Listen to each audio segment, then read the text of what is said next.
In a world that is ever evolving and increasingly interconnected, you have proven yourselves as capable, informed, and proactive individuals. You are entering the global arena armed with knowledge, skills, and unyielding commitment to contribute meaningfully to our society.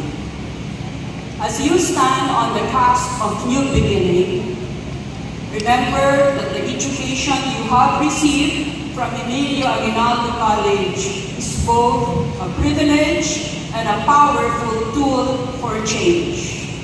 According to South Africa's first democratically elected president, Nelson Mandela, education is the most powerful weapon which you can use to change the world.